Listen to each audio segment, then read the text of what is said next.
audit you to make sure you collected every single penny of the sales tax you owe them. What an incredible burden.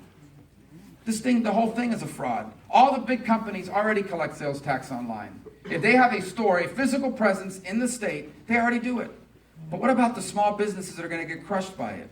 We don't have a revenue problem. We have a spending problem. There will be no internet sales tax at a federal level when I'm president of the United States. President, as a Republican's against Obamacare. I'm the only one that's ever done anything about it. No, not a 23-hour speech. Okay, not a blizzard of press releases. Here's what I did. In 2009, they created a bailout. Now, this is shocking to you, that big companies go to Washington and create a carve-out, but they did, a bailout fund. And they told Obama, we, the big insurance companies, will support Obamacare if you create a bailout fund for us. So they did. And guess who pays for the bailout fund? You do. So in 2014, I led the effort, and we wiped out the bailout fund. We wiped it out. And we saved the taxpayers $2 billion. And all these newspapers around the country, all of them, the editorial boards, Marco Rubio just did something terrible. It's going to lead to the collapse of Obamacare. I hope so. But whether it does or it doesn't, when I'm president, we're getting rid of Obamacare. We're getting rid of it once and for all. It will happen when I'm president.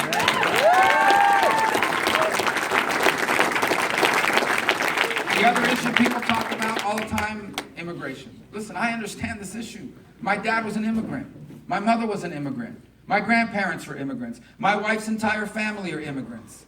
I grew up in a community of immigrants. I still live in a community of immigrants. I understand this issue as better than anyone else running because I've lived it. I didn't watch a PBS special on it.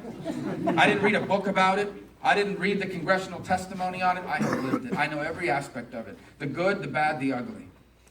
I know the story of people that are here illegally, and it's wrong what they did, but their stories would break your heart. I know the story of people that are here legally, and their stories would outrage you. Outrage you. It's happening now in my community. You know, Cubans have the Cuban Adjustment Act. When they come from Cuba to the United States, if you arrive in the United States, you are immediately legal, unlike any other immigrant in the world. And the reason for that was communist country, everyone's seeking, freedom and so forth. Automatic. And they qualify for all sorts of refugee benefits when you arrive. This is something that's been around for a long time. Here's what's happening now. What's happening now, especially after the Obama deal with Cuba, is people are coming from Cuba. They arrive. They immediately sign up for all the benefits, and then you know what they do? They move back to Cuba. They go back. They move back to Cuba. And you know who's outraged about it? Cubans are outraged by it. They move back to Cuba, and they have a relative in Miami or somewhere in the U.S. that collects their benefits, sometimes takes a cut, and then sends the rest, wires the rest over to them. So you have people living in Cuba today that are collecting Social Security benefits, never worked a day in their life in the United States, and all sorts of benefits. And they're living over there. This is an outrage, guys. That's why I filed a bill this week that ends that once and for all. That ends it once and for all.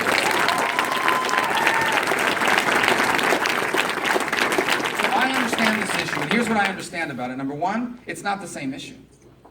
Today, unlike ever before, you now have a radical jihadist group that knows our immigration system as well as we do. And they are manipulating it against us. You know what I mean by that? Here's what I mean. And I know this for a fact.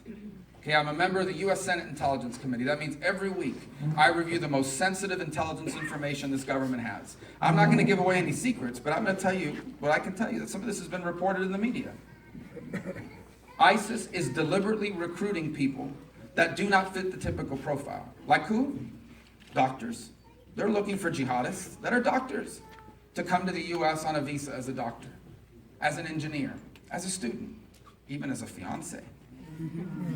They're also looking for people that have waiver status, which means is they're citizens of a country that has a visa waiver agreement with the U.S. They're also, by the way, trying to work with trafficking networks. There are full-scale trafficking networks. The same people that run heroin across the border, that is a scourge on our communities, who are particularly targeting places like New Hampshire, by the way. This guy El Chapo that Sean Penn was out there having lunch with and hanging out with, these guys are specifically they know what they're doing. They specifically target states like New Hampshire to flood it with not just heroin, but the most powerful heroin ever produced. And that's how you get these overdose deaths and these horrible things that are happening across this country.